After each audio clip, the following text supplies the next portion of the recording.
Sir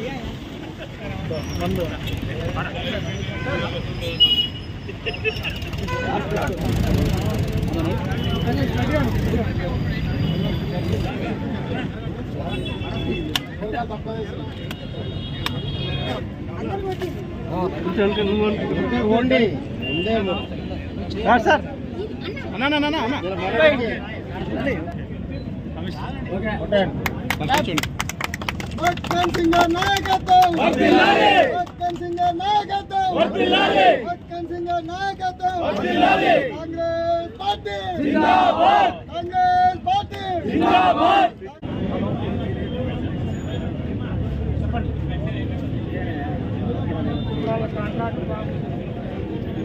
అన్నా అన్నా ఇది తీసుకున్నా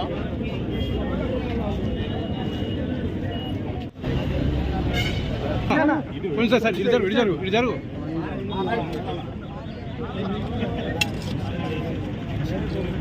శ్రీరాణ కొద్దిగా వెనుకకు రాని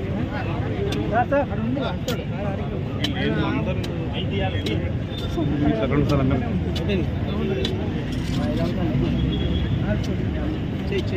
ముందుగా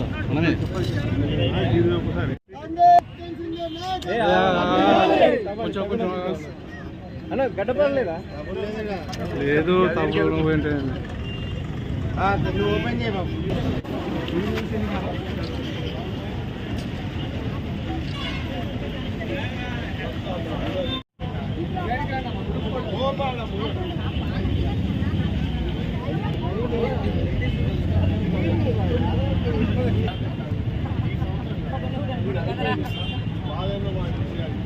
ఏమైంది కరెంట్ కావాలి మరి వేస్తారులే దానికి కూడా ఏడ్చలేనా చేస్తాం కదా స్పెషల్ డెవలప్మెంట్ ఫండ్స్లో దాదాపు 9 డివిజన్లలో యూజీడీ తర్వాత రోడ్స్కు సంబంధించి ఈరోజు సుమారుగా 45 లక్షలతో కార్యక్రమాన్ని ప్రారంభించడం జరిగింది. ఇది ప్రారంభం మాత్రమే. ప్రతి డివిజన్లో రోడ్లు డ్రైనేజీలు చేసే కార్యక్రమానికి ప్రణాళికతో ఒక పకడ్బందీతో ముందుకెళ్తా ఉన్నాం. ఇది స్పెషల్ డెవలప్మెంట్ ఫండ్సే కాకుండా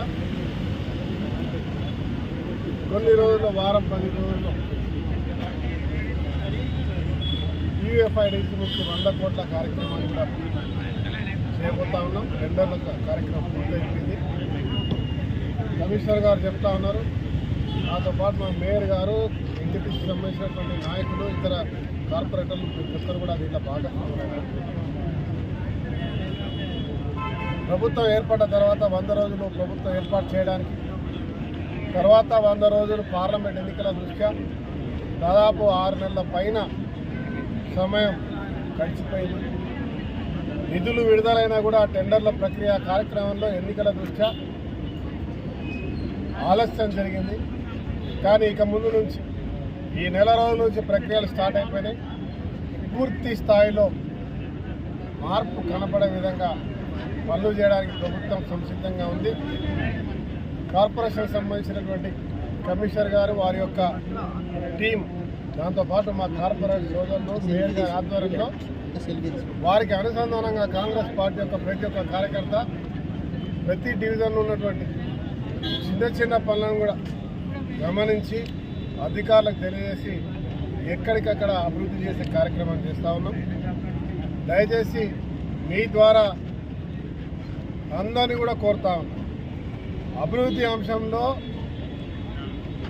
రోడ్ల విస్తరణలో అదే మాదిరిగా ఎక్కడైతే సమస్య ఉందో అక్కడ చేసినా కూడా నిందలు వేయడం కాకుండా అభివృద్ధి చేసే కార్యక్రమంలో భాగస్వాములు సహకరించాల్సి కోరుతా ఉన్నా. మరి అదే మాదిరిగా అలా గత కొన్ని సంవత్సరాలుగా మహానాయకుడు రాజశేఖర రెడ్డి హయాంలో మొదలుపెట్టినటువంటి పచ్చదనాన్ని కాపాడి పర్యావరణాన్ని కాపాడే కార్యక్రమం మొదలైతే ఈరోజు కూడా కొన్ని కోట్ల చెట్లు రాష్ట్ర వ్యాప్తంగా పెట్టడం జరుగుతూ ఉంది. మరి ఇప్పుడు కూడా ప్రతి ఒక్కరిని కూడా కోరుతా ఉన్నాం, ప్రతి ఇంట్లో ఒక మొక్క నాటండి.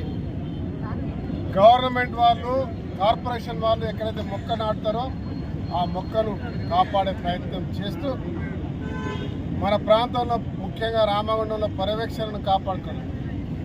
విపరీతంగా కాలుష్యం ఉన్నటువంటి ప్రాంతంలో మన అలవాటు అయినా కూడా మన జీవనాధారం ఈ ఇండస్ట్రీసే కాబట్టి ఈ ఇండస్ట్రీస్లో ఉన్న వాయువుని కాలుష్యాన్ని మనకు మనం దాన్ని కాపాడుకోవాల్సిన, మన ఆరోగ్యాలు కాపాడుకునే దాంట్లో మంచి వాతావరణం ఇచ్చేటువంటి ఒకే ఒక యంత్రం, అది పచ్చదనం చెట్ల పెంపకం కార్యక్రమం. ఇలా ఈ భయంకరమైన కాలుష్యంలో మనము ప్రతి ఒక్క వ్యక్తి ఈ పచ్చదనాన్ని కాపాడుకున్న దాంట్లో బాధ్యతాయుతంగా ఈ వర్షాకాల సమయంలో ప్రతి ఒక్కరు కూడా దీన్ని పాటిస్తూ ప్రతి ఒక్కరు కూడా చెట్ల మొక్కలు నాటాలని చెప్పి మీ ద్వారా అందరినీ పిలుపునిస్తా ఉన్నాను. రామగుండానికి మళ్ళీ పూర్వవైభవం వస్తుంది, బంగారు భవిష్యత్తు కనబడుతుంది అనే విషయాన్ని మాత్రం ఖచ్చితంగా చెప్పగలుగుతాం. అనేకమైనటువంటి నాయకులు కొంతమందికి నిందలేసే వారికి ఓపిక ఉంటే సంవత్సర కాలం వేచి చూడండి, తర్వాత చర్చిద్దామని చెప్తాను. తాత్కాలికంగా ఎక్కడైతే వర్షాల వల్ల నష్టమైన రోడ్లు ఉన్నాయో అవన్నీ కూడా తాత్కాలికంగా టెంపరీ చేస్తామని. స్మార్ట్ హోల్స్ అంటే అక్కడక్కడ గుంతలు పడతాం, ఆ గుంతలు కూడా సరి చేసే కార్యక్రమం చెప్తాం.